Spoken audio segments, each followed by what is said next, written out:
I don't know if this is true or not, but more drama has hit the jiu-jitsu scene. There are allegations right now about a super high profile academy that its head instructor was grooming and molesting juvenile students. Now, I don't know if this is true or not. I wasn't there, but where there's smoke, a lot of times there's fire. And this is not the first time that this has happened in the jiu-jitsu community. So with that said, my heart goes out to all the families that were affected by the situation and all the people that were affected by the situation, because this is a very devastating situation.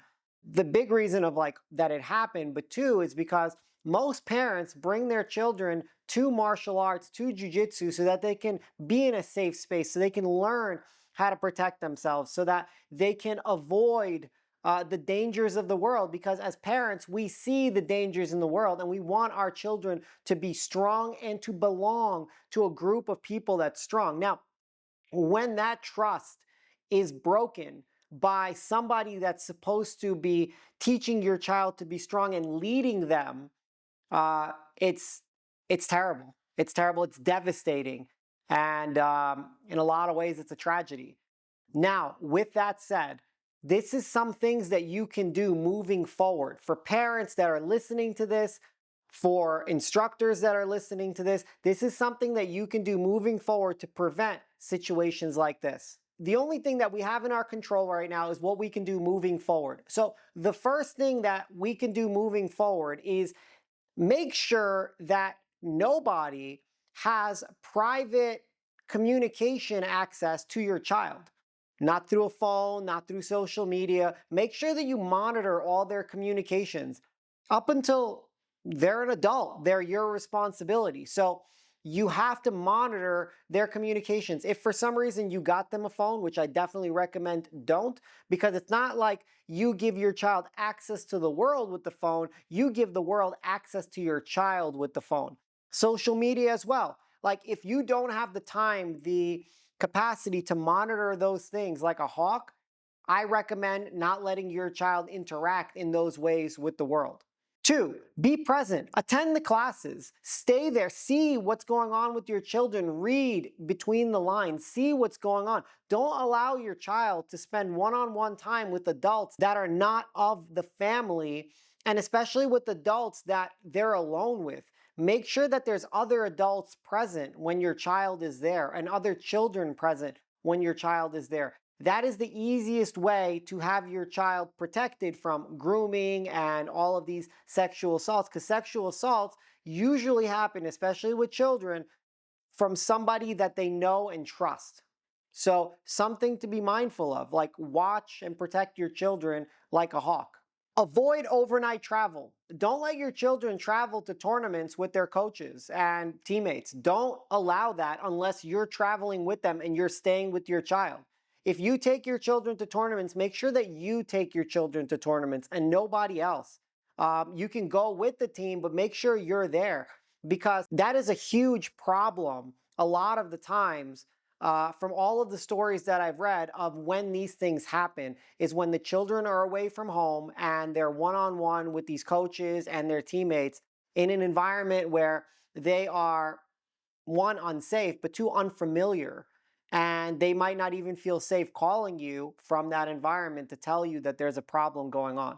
Build open communication with your children. Make sure that your children feel safe to share anything with you, and you're not coming at them with judgment and punishment, but with understanding and feedback, so that they understand that you're a safe person to come to with the problem. Because if they mess up or if something's going on that feels unsafe, that you feel like a safe space that they can come back to. That's a really important point.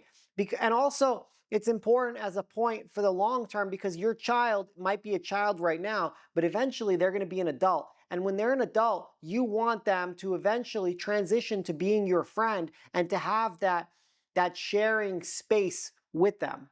Explain to your children about idols. Explain to them not to idolize people. Explain to them that we're all flawed human beings and nobody's perfect. And to see their idols as humans. Like, they can respect someone, they can honor someone, but make sure that they don't idolize or make somebody into a false god or a false prophet. Because that's when a lot of those problems happen. Just because someone is a black belt doesn't mean that they are a god.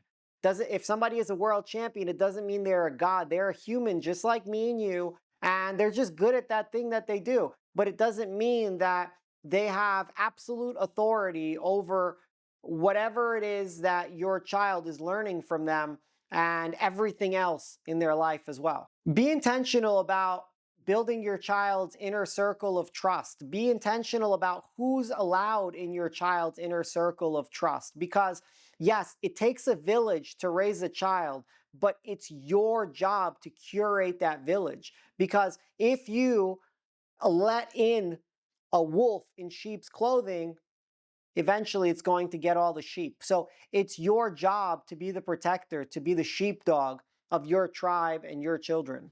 Train in the same space. Train in the same space. Even if you're not trying to become a black belt, you're not trying to become a world champion, train in the same space. Show up. Show up. Build relationships with the coaches. Build relationship with the staff.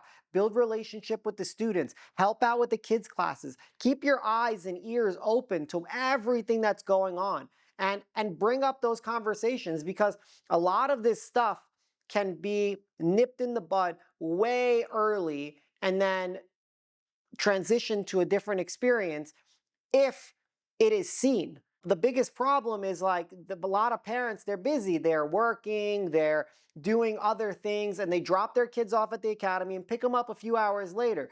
But that's a few hours of uninterrupted time with somebody that's potentially a groomer. So something to be mindful of, because, nobody's perfect. Nobody's perfect. And it's just, predators are a lot more careful when a child has a strong father or a strong parent that is showing up for them and that is mindful of everything that's going on and mindful of any sort of ill intent and activities. And it keeps them, it keeps the wolves away when there's a sheepdog or two sheepdogs, both parents. So something to be mindful of when you are bringing your child into any space, whether it's jiu-jitsu, dance, karate, it doesn't matter. It's all the same thing. Just jiu-jitsu, it's just something that we're all familiar with if you're listening to this video, but it can happen anywhere. It can happen in school. It can happen in a dance studio. It can happen at the YMCA. It can happen in church. It can happen anywhere. Make sure that you protect your children. You are the protector of your children. And stay vigilant. Stay present. Become the sheepdog for your family. Become the protector for your family. Just because these people are black belts doesn't mean that they're going to be a protector for your family.